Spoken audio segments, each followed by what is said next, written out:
Idol, tika. What's up mga idol? For today's vlog pala, is meron na naman akong nilabag na community guidelines kay YouTube.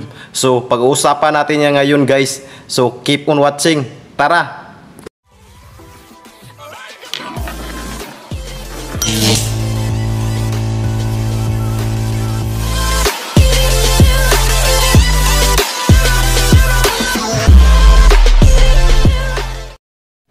So yun guys, tama yung narinig ninyo. May nilabag na naman ako kay YouTube sa community guidelines nila. At binigyan nila ako ng strike. Yun yung warning. So yun guys, bakit nga ba tayo nagkaroon ng community guidelines strike kay YouTube? Kasi guys, meron akong ginawang green screen nung nakaraan na nakarelated kasi sa aksidente na nakasakit ng ibang tao. Bawal na bawal kasi kay YouTube yan guys. Yung mga drugs, yung nakakasakit ka ng mga tao at iba-iba pa sa community guidelines nila. Kapag nilabag mo yan guys, unang ibibigay ni YouTube yung warning. Tapos pangalawa, yung strike 1. Tapos hindi ka pa rin natuto, bibigyan ka nila ng strike 2. Sa strike 1 at strike 2 guys, mawawala lang yan kapag umabot ka na ng 90 days.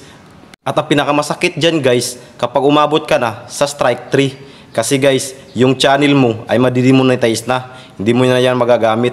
So guys, be careful lang po tayo sa pag-upload ng mga video dito kay YouTube guys. Kasi guys, pagkatulad ko, mabuti pa rin ngayon sa akin, yung warning pa lang yung ibinigay nila. What if aabot tayo sa strike 3? So, yung pinaghirapan natin is mawawala na lang bigla. At sana guys, hindi ito maka-affect sa re-apply natin sa Mito kay YPP. Yung strike natin sa community guidelines kay YouTube. Kasi guys, kapag naka-affect ito guys, re-apply na naman tayo. So sana, ipag-pray na lang natin na tanggapin na ni YouTube yung YPP monetization natin. So hanggang dito na lang muna guys. And then, maraming salamat pala sa 30,000 na subscriber dito sa YouTube channel natin guys. So maraming salamat sa lahat. Thank you so much everyone. And God bless you all.